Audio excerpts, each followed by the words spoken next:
I'm delighted again to have as our guest Mr. Greg Copley, the president of the Washington-based International Strategic Studies Association and an advisor on strategic issues to a number of the world's national, military, and intelligence leaders. Welcome, Greg. Great to be back with you, David. Thank you.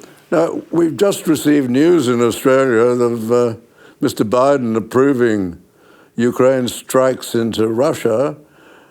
How dangerous is this? Will this lead to an upgraded war with NATO?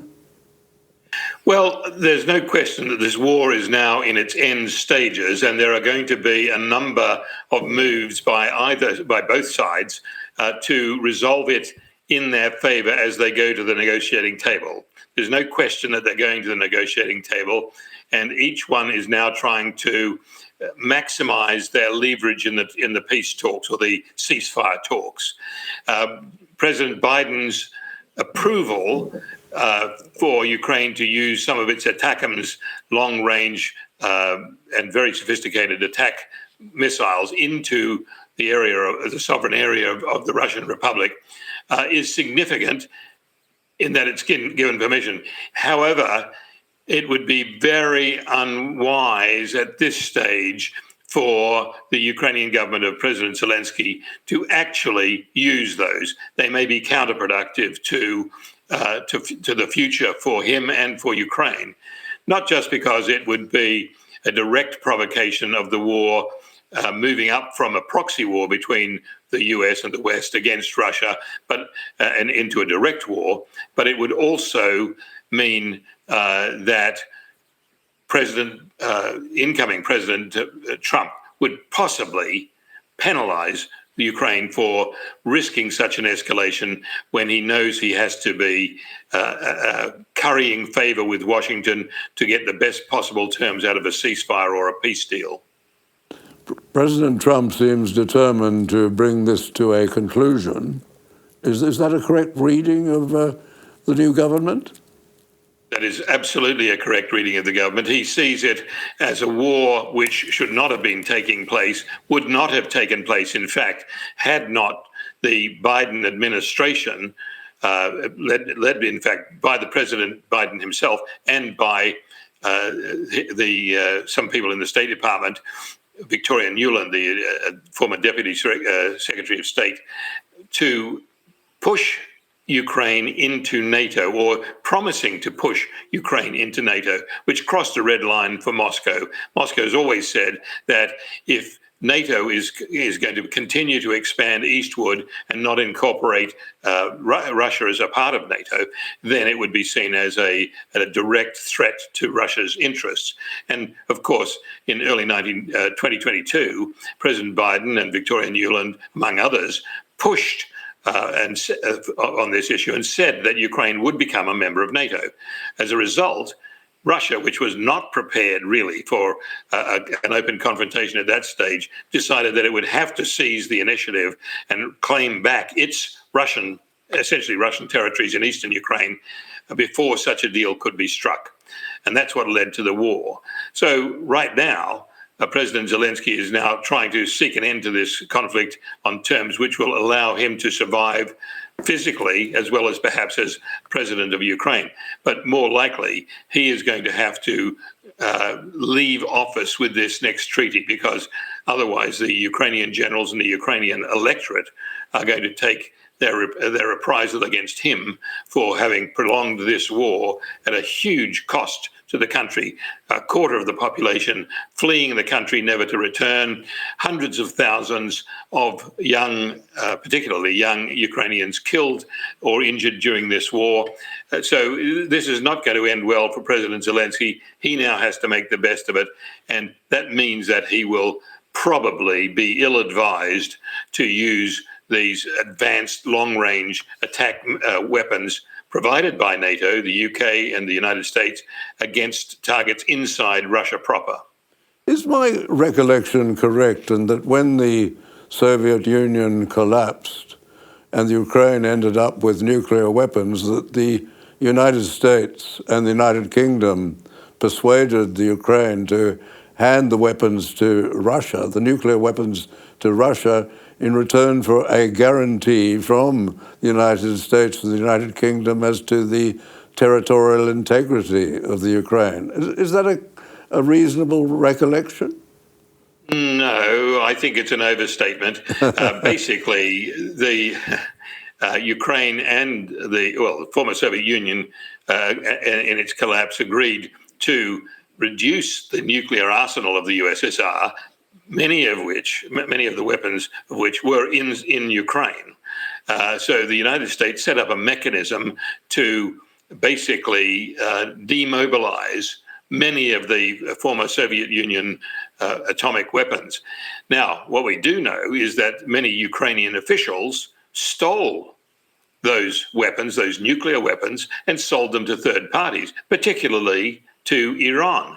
So the question of who's guaranteeing whose security becomes debatable, because we saw a lot of advanced Soviet military equipment moved illegally out of Ukraine at that time because of the loss of Soviet control and the declaration of independence supposedly by Ukraine along the lines of Ukraine being drawn by the former Soviet Union, not along historical Ukrainian lines. So what we saw is a more or less lawless period in Ukraine in particular, in which nuclear weapons were stolen, sold off to third parties. In some instances, some, of course, were obtained by the United States and went through a transparent denuclearization process. They basically dismantled the weapons so that they got rid of a lot of them. But the reality is that all of the guarantees given by the NATO powers, particularly the United States and the United Kingdom, were not for the protection of the territorial integrity of Ukraine. They were based on the fact that both sides agreed to certain things, one of which was that NATO would not expand eastwards into the area of interest or strategic interest and national security of post-Soviet Russia. And yet that's exactly what the NATO did. NATO did expand into the Baltic countries and so on, into the Scandinavian countries, talked about expanding into countries of Central Europe and Eastern Europe like Ukraine, which was totally against what had been agreed with the Russian government under President Yeltsin and then President Putin. That's a good clarification and very helpful. Thank you for that. Now, this leads us really to the big issue facing us all. That is, what impact do you expect the new administration, the Trump administration, having on international affairs? Well, I think it's going to be fairly significant. It's not going to be radical in many respects, other than the fact that President Trump wants to get out of any of the wars in which the Biden administration has entangled the United States. It's costing the US way too much to be involved in some of these conflicts. So Trump's view, as it was during his first term, was to either extract the US from the conflict, end the conflicts in a way which would result in a viable peace going forward. And that's what he's said he's committed to doing with Ukraine and with the Israel-Iran, Israel-Hamas conflicts. And these are most likely achievable to some degree or another in the next 6 months or so, I would say. So, yes, that's what President Trump's going to do on the conflict scene. He will not, I believe, alter US strategic policy with regard to its major allies. I think he'll retain the special relationship with the United Kingdom, despite the fact that the UK government under Sir Keir Starmer has expressed considerable hostility toward President Trump on a personal level. Australia, too, has expressed hostility both through the Prime Minister's own comments and through the comments of the current Australian ambassador to the United States, Kevin Rudd. And yet President Trump has expressed no such hostility towards Australia and will not. He did make the remark after a lot of Ambassador Kevin Rudd's comments came to light, was he said, I think he's a pretty nasty fellow, but that's about as far as it went. But there's no question, the United States will continue forward with NATO. It will continue forward with its special relationship with Japan in particular, and with AUKUS, the Australia, United Kingdom, US treaty obligations. He will review all of these to see whether the US is doing what it should be to get the most out of these treaties, but also to make sure that its treaty partners are performing satisfactorily. And in the case of AUKUS, which particularly affects Australia and particularly concerns, in this immediate sense, the People's Republic of China, he'll find that Australia and the UK are well and truly living up to their commitments, despite the fact that they've got Australia and the UK have both got left of centre governments which have been compromised with the People's Republic of China in the past.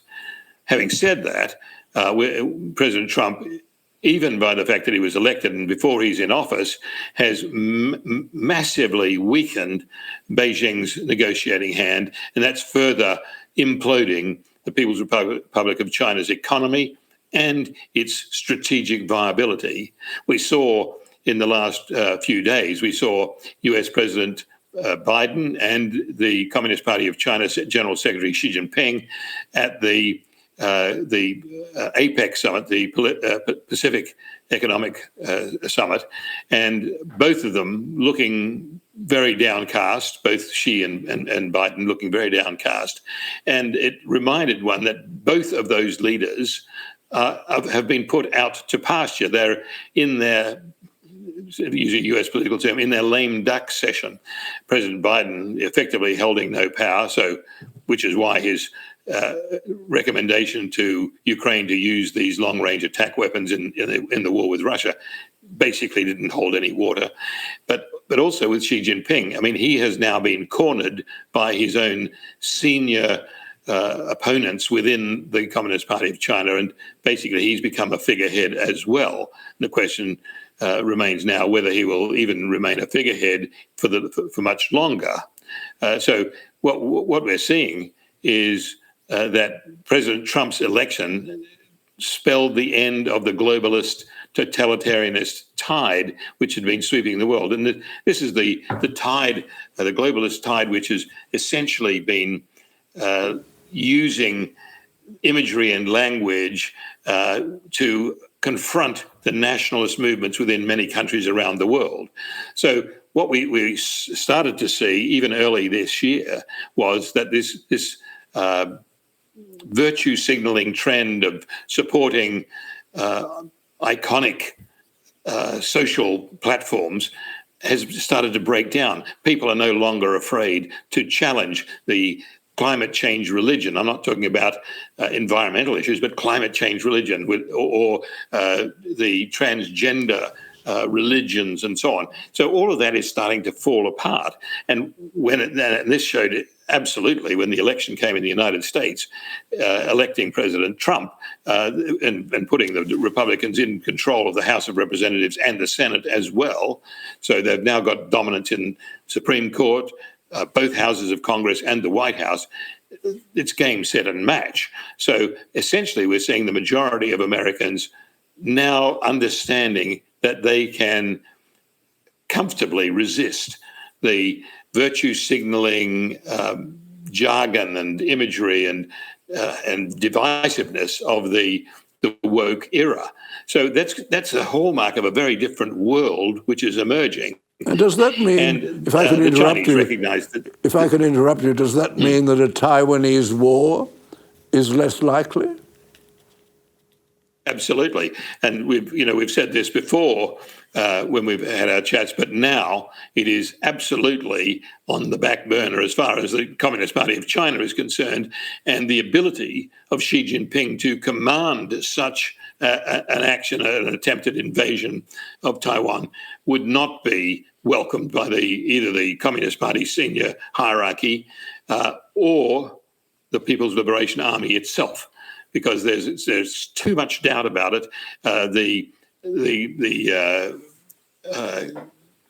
equation doesn't work in its favor. I mean, you could put in a massive amount of cost into taking Taiwan and possibly succeed in destroying the economy of Taiwan, but you would also destroy the economy and much of the infrastructure of mainland China as well, because that war would broaden very dramatically. It automatically initially involve Japan and therefore the United States and probably South Korea as well. It would involve India moving up into the Tibetan Plateau. It would involve Australia and the Philippines joining with Taiwan and Japan and the United States and so on. So it's not a winnable war for the People's Republic of China. So do you see a relaxation of the draconian control that they're imposing on Hong Kong? Yes, I do. I think that essentially, as the draconian approach to social management of all of mainland China has been thrown into question by Xi's failure in the economic and social sectors, and now the fact that the US is going to put a lot more pressure on mainland China. It's more and more important now to restore what's left of the free market economy in mainland China, and this will, I believe, lead to a lessening of Communist Party rigor in Hong Kong, because they need Hong Kong as that window into the global economy for inward and outward financial activities and inward investment into China.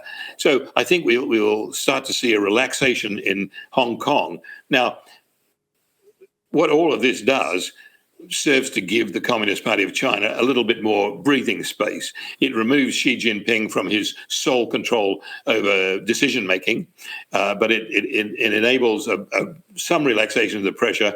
If the social pressure continues, because the people are continuing to suffer economically in mainland China, then Xi will be sacrificed to that, no question about it.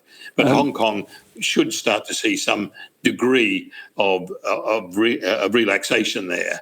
And could I finally ask you, in relation to the new administration, do you think the president should be given his wishes in relation to the selection of the cabinet, or should he be subjected to rigorous control? There are people talking against his choices because they are unusual choices. Should he just, since as I see it, he seems to have been the person who actually won the election.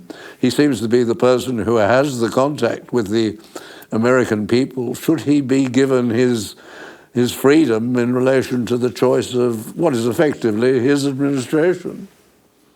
Well, absolutely. There's and this has been a case which has been made on a number of occasions that that incumbent presidents should be allowed to select their cabinets with some degree of latitude, but particularly those presidents which have won comprehensively both the popular vote and the electoral college vote.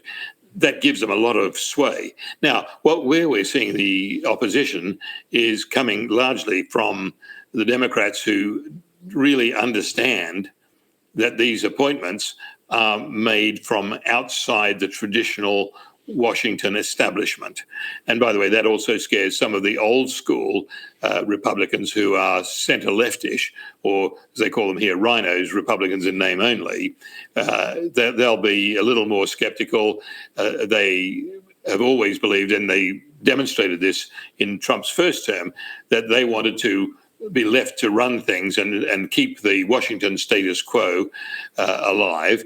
And that didn't work. And that's why Trump lost office after his first term, and why he was voted back in so resoundingly for this delayed second term. So basically now he's been told, and the Washington establishment should have gotten the message, he has been given the mandate to make radical changes. And these radical changes do indeed scare a lot of people in Washington. A lot of people are going to lose their jobs. And I'm not talking about in the political appointees, I'm talking about in the senior level of the bureaucracies, whether it's in the Defense Department or State Department, or in many of these other departments, some of which will be abolished entirely. And that's literally was the mandate which was given expressly to President Trump because he campaigned on that promise. So politicians in Washington who oppose that do so at their own peril. Now, in all of this, the great concern is to reduce the inflow of illegal aliens, which means securing the borders. It means stopping inflation in its tracks, which means cutting down on massive amounts of unnecessary expenditure. And what we're seeing in that unnecessary expenditure line is the literally hundreds of billions of dollars in cash and assets, which the United States has given to Ukraine. And the same applies to Britain. Britain has given far more physical military aid and cash to Ukraine than it can afford. And for what reason? The strategic rationale wasn't there. So what's going to happen as a result of this is, yes, the US will stop wasting a lot of that money on Ukraine. That will be to the benefit of the US and the Europeans, including Britain. In the immediate term, it will enable them to get back to economic restructuring. But it will also see an outcome in which the two great powers of the world in 4 years, 5 years, 10 years' time will be the United States and Russia, not the United States and the People's Republic of China with Russia as a third player. It'll be back to the US and Russia. Now, I'm not necessarily suggesting that this is going to be an adversarial relationship or not necessarily an adversarial relationship, but that's what we're seeing.